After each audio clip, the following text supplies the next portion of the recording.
I almost forgot to start my recording for this. So this is the Hotline Miami 2 tour. Shout out Retrosection. This guy's the GOAT. We watched his Hotline Miami video 2 for the takes place first before, game. during, and after the events of the first game. So After let's the start first from the very game. beginning. We're taken to March 17th, 1985 to Honolulu in Hawaii. We're introduced to a group of soldiers sitting at a bar drinking. They're called the Ghost Wolves, a tactical unit specially trained in guerrilla warfare.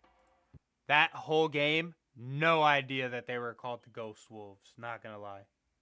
The reason they're stationed in Hawaii is because the Soviet Union invaded American islands in the Pacific, causing the US military to be sent in to force the Soviet units out of the territory.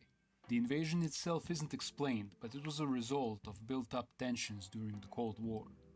The Ghost Wolves are Barnes, Daniels, Beard, and Jacket, also known as Richard, the main protagonist of the first game. Although not evident immediately through playing the game, this answers the question who Beard is and why he was in Jacket's visions in the first game. They're old war buddies, both members of the Ghost Wolves. As Barnes and Daniels are keen on drinking, Beard tells them not to forget they have a job later that evening and heads out with Jacket. As they leave the bar, a reporter named Evan stops them and politely asks for a picture of the two of them. He then hands them the Polaroid and wishes them luck. This is a direct I wonder answer why to Evan the was question, there, just what as was a the reporter. picture Jacket threw from the balcony in the first game.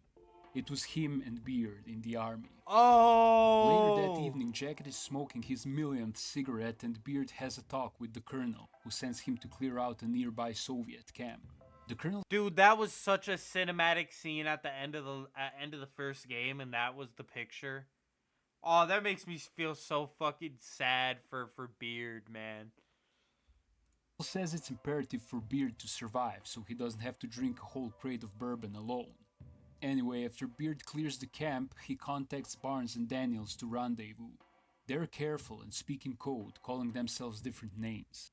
In any case, Beard meets them at the location they were clearing up. Barnes is beating up a hostage while Daniels is going through some good intel he found. He was also debating whether to kill the Soviet captives, so it's easier to get back to camp. Moving on to October 25th, 1985, the Ghost Wolves squad are chilling on the beach, talking about what they're going to do after they return home. Barnes is thinking of opening a bar and gets teased by Daniels, who is actually a teacher and has a job waiting for him back home. Beard dreams of opening a convenience store. Imagine that being being put a small your teacher. TV next to the register and relax. He also mentions he's not trying to think about it too much, because things seldom turn the way you expect. After the conversation, Beard checks on the colonel, who is taking his time unusually long. As Beard enters his shack, he sees the colonel dead drunk in the nick of dawn. His room looks a mess, which is atypical. The colonel says he's received news he might be promoted and is therefore celebrating, though he doesn't seem happy, rather depressed. He is also very pessimistic about the outcome of the war and informs Beard about his one final mission before they are allowed to return home. The Ghost Wolves have to take back an old abandoned resort where the Soviets made their base. The colonel also expresses his dissatisfaction that only the four of them have to do it, and cautions Beard to stay sharp. The Ghost Wolves miraculously clean the resort of Soviet soldiers and are met with the commander of D Company, who congratulates them and says that they've been trying to seize this resort for weeks with heavy casualties. Later on, the Ghost Wolves are debating whether they are really going home and feel like celebrating if so. In the end, they decide to get some sleep and get drunk when they return to camp. On October 30th, 1985, we see Ghost Wolves again debating whether they're really going home tomorrow, because another mission was dropped on them, to recapture a nuclear power plant. Barnes thinks it's a suicide task, a mission meant for a whole platoon, not only 4 people. Beard tries to defuse the tension by explaining how the place is likely booby-trapped and how they can't risk a whole platoon, and a small guerrilla unit is more expendable. In that moment, the colonel appears in front of them, wearing a skinned panther face as his own, blood pouring down his hands and face. Oh my god! I just realized, look at this. That's the fucking logo that was all over the first game. That was in every fucking map. That was wrote everywhere. That's literally the logo. Never realized that. He starts spewing that this is his true nature and that they are all just animals. It's slaughter or be slaughtered. He says all this is just mindless obedience, but deep down they enjoy all the destruction and carnage because it's part of their nature.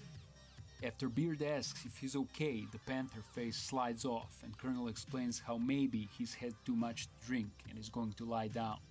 The ghost wolves wonder what the hell he was on. The next morning, the Colonel says that they're sending them home tomorrow, but probably in body bags. Nice pep talk, Colonel. He also says that no matter the outcome, he's proud of them and it was an honor commanding the Ghost Wolves. The power plant is swarming with enemies, but the Ghost Wolves' expertise pays off and they somehow manage to climb their way to the Soviet commander's office. As Barnes tries to pick the lock, the commander, refusing to be taken hostage, shoots himself in the head. As he does so, the power plant starts exploding. The Ghost Wolves hurry to the elevators, but the explosion from one disintegrates Barnes and injures Jacket. Yep. Beard quickly grabs Barnes Jacket turned and into heads down fucking with soup. it. We are now introduced to this cool getaway part where Beard drags Jacket out through barely visible tunnels. As they make their escape, Beard radios for help. Jacket thanks him, to which Beard retorts, "No need, I'm sure you'd do the same for me." Beard then hands him the photo of two of them reporter Evan took and says it's something to remember him by.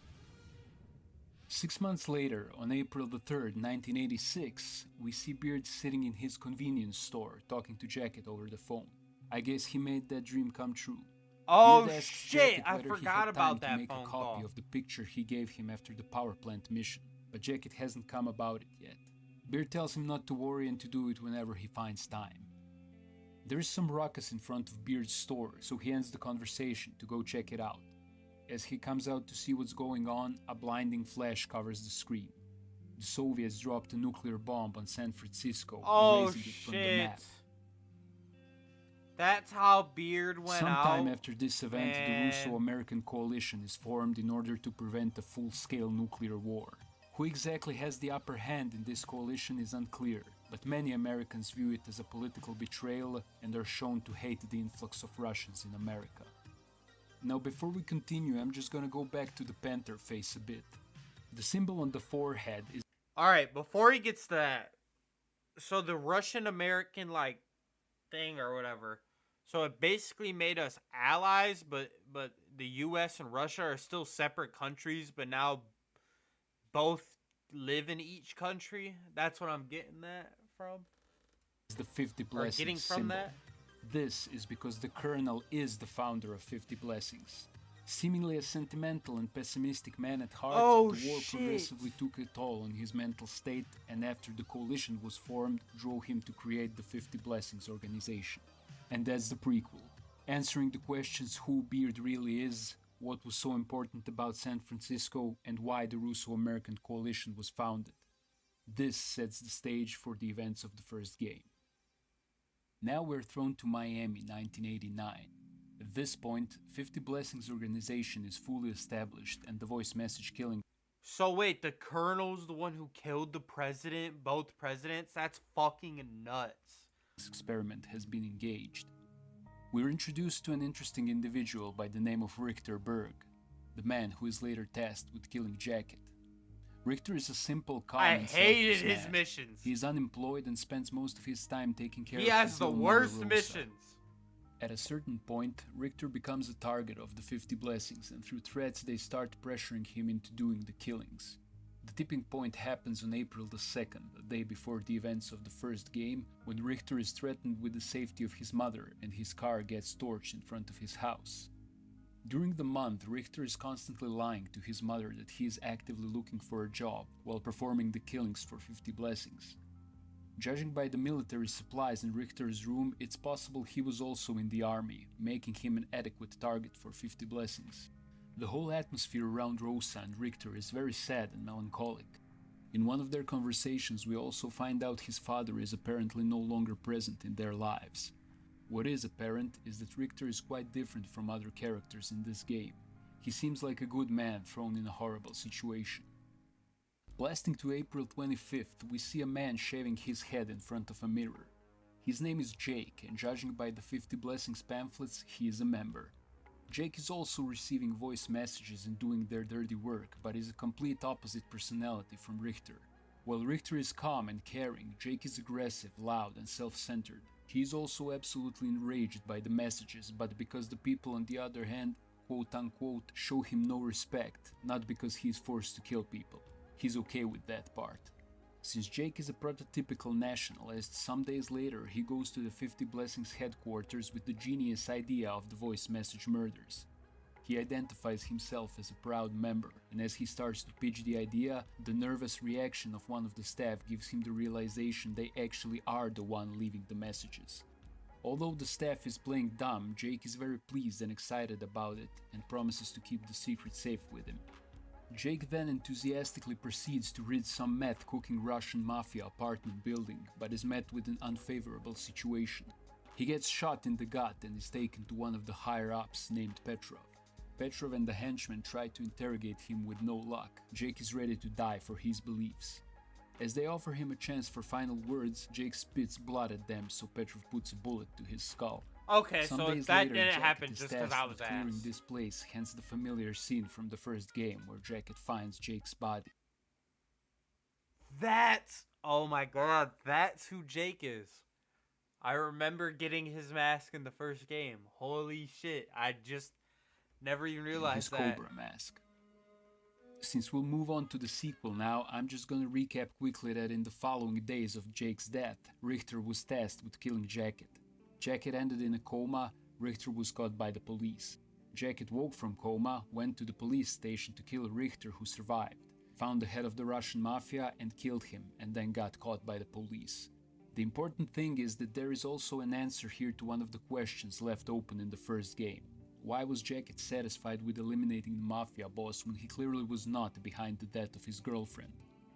I believe the answer lies in his debt to Beard. Beard fought along with them in the war, and in the end saved his life. But as the Russians dropped a nuke on San Francisco that killed millions along with Beard, Jacket developed animosity towards them, especially the influx of mafia. So I guess he felt that in eliminating them, he would be able to return at least a portion of favor to Beard and honor his memory. And that's the symbolism of him throwing a picture of himself and Beard from the balcony. It represents letting go of the debt, fulfilling the obligation he had to his friend and battle brother. I also think Jacket didn't care about anything much after that, so he let himself get caught. With this out of the way, we begin the sequel. Specifically on July 21st, 1919, a year after the events of the first game. We see Richter in prison getting two visitors whom he doesn't recognize. Yeah, Jacket made some pretty dumbass choices, but at the same time he's badass as fuck. The visitors say that they're tying up loose ends and that they don't expect Richter to understand, but that he did serve them well and now it's time to say goodbye. Although Richter is... Wait, so did Jacket kill Richter or no? I thought we killed him in the first game. Did I just miss that? He literally stayed over at the police station to kill him. Unless he just survived? I'm not sure.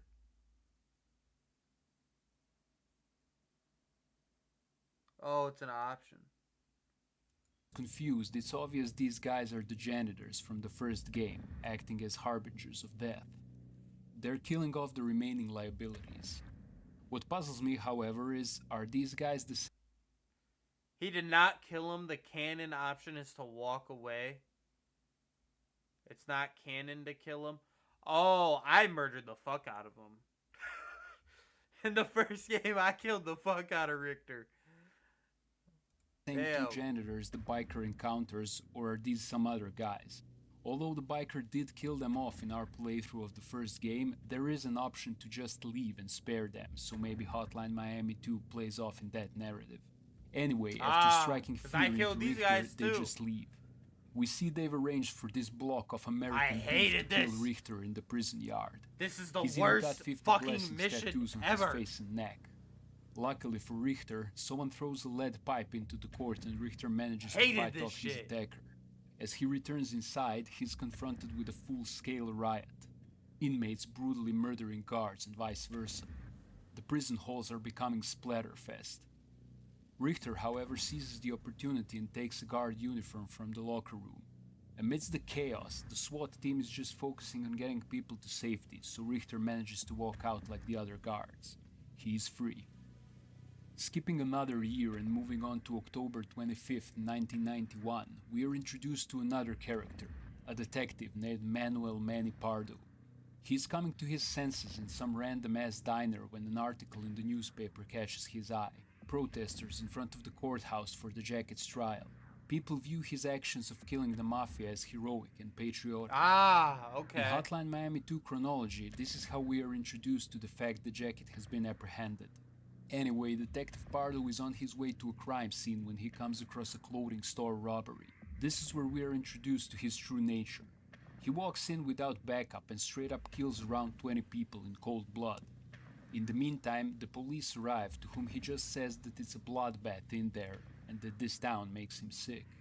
When Pardo arrives at the crime scene he was initially headed to, Forensic Sideburns here tells him that the killer is now officially serial because of the MO. A slit throat and a message in blood saying, "They made me do it." They call the killer the Miami Mutilator. 6 days later, on October 31st, we are introduced to a group of people called the Fans. The Fans are Mark, Corey, Tony, and the sister and brother called Alex and Ash. Now, the Fans are called such because they're actual fans of the voice message killings and of Jacket himself. To make things even more interesting, the Fans are actually war veterans of the former. Pardo killed people because he envied the attention Jacket got when he killed people. Okay, that makes sense. That makes fucking sense. The company that fought in the same territories as the Ghost Wolves. Oh, so these motherfuckers, so they're fans or whatever, but they're fans, but really, like, these motherfuckers are just, like, knockoff versions of the Ghost Wolves, because they were D Company. They were in the same war, they just weren't good enough to be in the guerrilla warfare. They were just D Company. We can even see them sitting in the same bar when we are first introduced. That was them! Oh my god. Anyway, they're getting bored at some Halloween party and are keen on going on their first job. As they take their leave, we see they have stolen a phone home van and spray painted it with 50 blessing symbols. Since the Russian mafia is dissolved, the Fans improvise their targets, mostly doing favors for their friends with loose gang affiliations. For example, their first raid is a gang-owned black market electronics shop / hideout or whatever. Anyway, Corey kills everyone inside and then they go for some pizza. On November 5th, we see reporter Evan, the man who took the picture of Jacket and Beard in Hawaii in 1985, attending Jacket's trial and taking notes. Jacket's lawyer and the prosecutor are cross-examining the lead detective, and both of them are getting nowhere. The court gets adjourned for the day and Jacket remains in custody. The reporter Evan leaves the courtroom and calls Detective Manuel Pardo. Evan wants to pursue the voice message murder case and asks Pardo for a contact to the Russian mafia in hopes of getting their side of the story. Although reluctant, Pardo points Evan in the right direction because apparently he owes him a favor. As Evan leaves the building, we see protesters. Yeah, Evan is like the only apparently normal the fans person. are also there to give their support. And the person on the left didn't even appears notice to be them. the biker, meaning And he the has returned biker? to Miami. Evan immediately goes to the Russian mafia bathhouse and tells the bouncer he needs to see Petrov and that Detective Pardo sent him. The bouncer won't hear it and tells him to leave. Evan's determination prevails and in a lack of better judgment he attacks the bodyguard, pummeling his face to death. After realizing what he's done, he tries to revive the bodyguard, but his efforts are futile. He's dead. Evan panics and runs inside pleading for someone to call an ambulance, but instead of help, he gets a melee confrontation with the whole bathhouse. After miraculously beating his way through, he reaches the sauna where Petrov is detoxifying himself. Now, if you remember, Petrov is the guy who killed Jake. Anyway, Evan says that Pardo sent him and explains how he's writing a book about Jacket and the masked killings. So the biker just wanted to see Jacket trial. Alright. Okay. Petrov is impressed how Evan had the balls to risk his life just to come talk to him, so gives him a chance to ask 3 questions. The answers to these questions are something we as a player already know. The first being, what is the vigilante movement that destroyed the Russian mafia? The second, why was the mafia targeted specifically? And the third, what were they after? Petrov has no real answer because he doesn't know. All he knows is that the mafia was effectively destroyed, and of all the masked killers they caught, not a single one talked, even when being tortured. Without much of a new insight, Evan goes for a drink with Pardo. He's giving Pardo shit for putting him in a near-death experience with Petrov and claims he still owes him a favor. Pardo, on the other hand, is giving Evan shit about writing a book on the masked killers and urges him to rather write about his case, the Miami Mutilator, claiming it's much more sophisticated. 6 days later, reporter Evan decides to pay a visit to Richter's mother in hopes of getting a new perspective. On the subway ride, Evan is confronted by a vision of the rooster Richard, who reveals he is on a financial downfall while trying to become a writer, and his wife will take the kids and leave if he doesn't get his shit together. Evan pleads for a little more time and promises the book will pay off. The rooster warns him that the time is the only thing he doesn't have. As Evan arrives to Rose's house, she reveals to him how Richter never told her the true reasons for his incarceration in order to spare her feelings. She, however, has been in contact with him after the prison break, and Evan tries to persuade her to give him Richter's contact. Instead, she proposes to give her son Evan's contact, and then he can decide whether he wants to talk to Evan. Evan agrees and asks her if he can go through Richter's old stuff. In his room, By the way, Evan you finds chose actual the worst copies of the ending voice for Evan. messages, which is huge. I got the On worst November ending 18th, for everybody. we're introduced to yet another character named simply the Son. He's actually the son of the Russian mob boss Jack had killed in the first game. Now I gotta hand it to this guy. He's doing a heavy bag workout in a suit and has a full-sized shark in his office. Anyway, after his father was killed, the Colombian mafia established their domination over Miami. But the son is full of vigor and youth and homicidal optimism, so decides to take back Miami from the Colombians. He explains to his henchmen how they will make a hit on a strip club to which opening party he was invited. The henchman is not sure whether that's such a good idea, but has no option but to comply. Later that evening, the son comes to the strip club with a freaking katana and starts slicing Colombians like they're rag dolls. He savagely butchers everyone in the club and just leaves like nothing happened. Back in his HQ, in the comfort of whores and cocaine, he insists it's time to celebrate their successful murderer's rampage. However, his henchman is a bit shaken up and just wishes to go home to his girlfriend. The son thinks it's all bullshit and that he's pussy whipped, nothing some cocaine and hookers can't mend. Nevertheless, he lets the henchman go and even gives him some bonus money for a job well done. 3 days later, the henchman comes to the son with the request of getting out of it all. He feels as if he's too old and too soft to be carrying out son's orders. The son is tough but actually fair. He tells the henchman that he is out of it if he wants, but that he has to do one final job for him before he can go. The son orders him to get down to a Colombian-owned chop shop and turn it into a morgue. The son also insists for him to take a sample of the new drug they developed for whatever reason. Anyway, the henchman goes to the chop shop and successfully murders everyone in it. He also finds a bag full of money prepared for the Russian mafia before the Colombians took over. As the henchman leaves, some kid that works at the chop shop appears, but the henchman spares his life, telling him that this bag of money just saved his life, insinuating he will steal it. That evening, the henchman returns home instead of visiting son. He explains to his girlfriend how he quit his job and says he has a surprise for her, but it'll have to wait till morning. Tired of life, he hides the money under the bed and goes to sleep. The henchman now has a dream in which he is driving away with the money. Everything feels right until the radio announces a storm and Richard appears in the back seat. Richard warns him that the road he's taking doesn't look promising and that in fact he's heading towards a dead end. The henchman tries to fight it, but it's no use because he is aware of the consequences. You have probably figured it out by now, but just like in the first game where Richard is the grounded and realistic part of Jacket's mind, in this game he also appears whenever the characters are in the need of a reality check. The next morning, the henchman wakes up to find his girlfriend gone with the money. She just left him a note in which she explains how he would have done the same in her place. Later that day, we see the henchman getting himself destroyed in alcohol and smoke in a private room in some club. Desperate, he tries calling his girlfriend a million times, but to no avail. To make things even worse, the fans arrive at the club with the intent of turning it into a splatterhouse. The worker from the chop shop who the henchman left alive is a friend to the fans, and he called in a favor with them to track down and kill the henchman for destroying the chop shop and taking the money. The fans hack and shoot their way through the goons until they finally arrive at the private room the henchman is in. He's completely out of his mind on that new drug Son gave him. He's tripping balls. The fans are a merciless bunch and they proceed to beat him to death. As they do so, he mumbles how he just wants to go home. He even asks them to call his girlfriend so she can take him home, but the fans just brutally finish him off. Yeah, this was sad as fuck. The way the henchman's story played out was actually like the most sad and the whole game, like the whole series. Moving into December, reporter Evan is getting a phone call.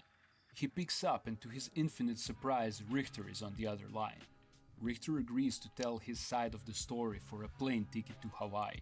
The thing is, Richter already fled there after the prison break, but now he needs to move his mother to Hawaii as well so he can continue taking care of her. Evan agrees to get the money for the ticket although he's broke, and Richter tells him everything, from his recruitment, Jacket's assassination attempt, all the way to escaping the prison. After the conversation, Evan spots a note from his now estranged wife on the kitchen table. The letter says she still loves him and believes they can still make it work if he doesn't put his job in front of his family. The player is now left with the choice either to call her and reconcile or to sit at a typewriter, start on the book and lose his family. I did not see the option We went to with call writing her. the book and losing the families, since it's more in character and bleak. I On did not December see 2nd, the option the fans to call attack her. a small dope fiend gang as a favor to Ash's friend Jack, whose little sister has been hanging with these lowlifes. Their mission is to bring the sister home and teach the gang a lesson. The fans bicker among themselves because some of them don't want to be errand boys and want something larger out of it. Eventually they all agree to come, but the mission is a failure. When they find the sister, she's trembling in shock and horror from the insane amount of murder that just took place. Corey tries to persuade her to come along, but she is beside herself, pointing a gun at Corey, explaining how they just killed her friends. Corey doesn't feel like arguing, so the fans just leave.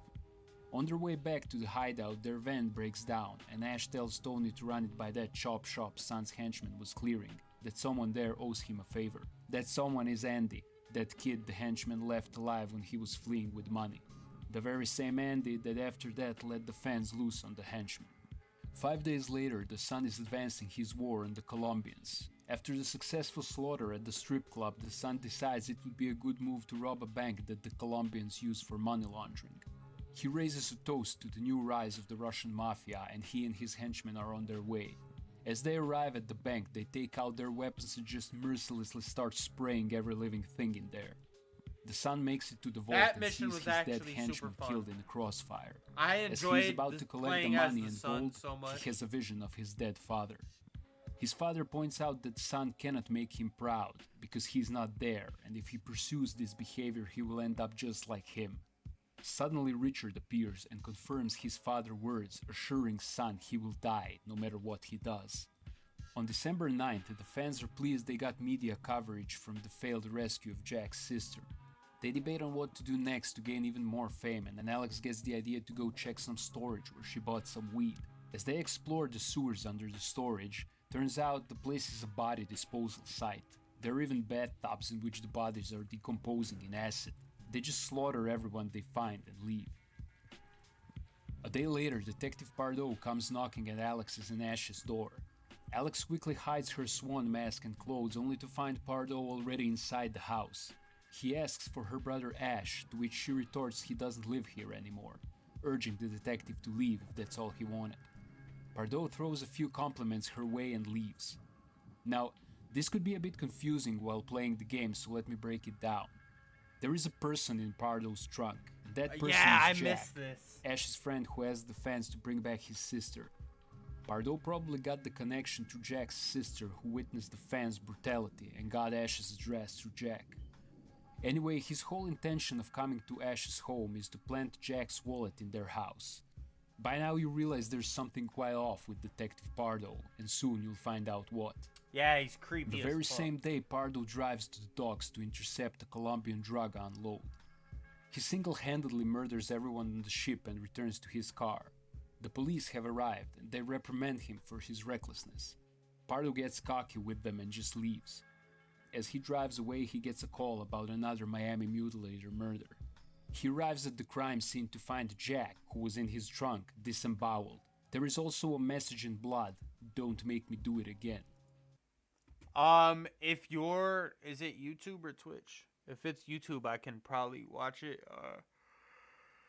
at some point. I don't know if I'll end up watching it on stream, because a lot of the times I watch YouTube video. Oh, YouTube. Is it the same, username? I'll probably watch it in the morning before I go to school.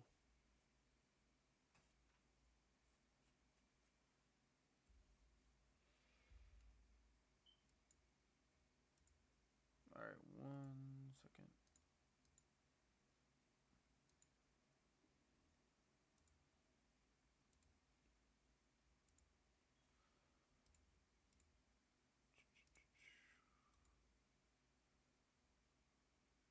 Huh.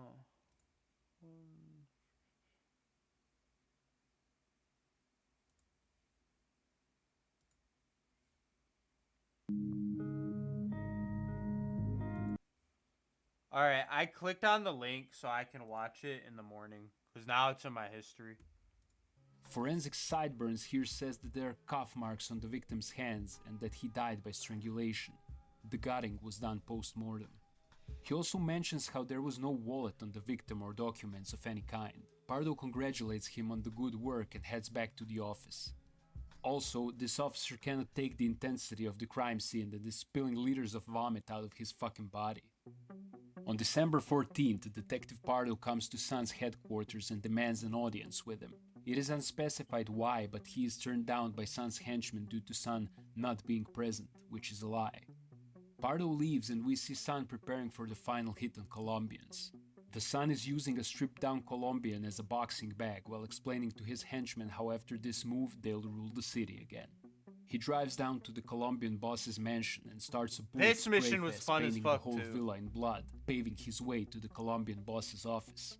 Inside, he is met with a dozen guns pointed at his face, and the boss himself, who tells the Sun his journey ends here. Instead of being even remotely afraid, the Sun just starts counting to 10, offering him to surrender. The Russian mafia starts flanking the office, and as the Sun reaches 10, they bullet storm the Colombian's boss and his henchmen. Blasting off to December 20th, in the fans' hideout, the cell phone Ash took from the Russian henchman they beat to death is ringing. Ash answers, and it's Sun on the other line, unaware that his henchman is dead. Okay, yeah, I put this together. Sun explains how they run the game now, and he offers the henchman a chance to come back, if he changed his mind. Again, not knowing Ash is on the phone, he discloses an address where he is at the moment, and invites the henchman. Ash tells the fans he got them something interesting to do tonight, and they're off to the given address. The fans arrive at the building and hack the electronic lock. As they enter, they spread out and start mercilessly killing Russian mobsters, finally living up to Jacket.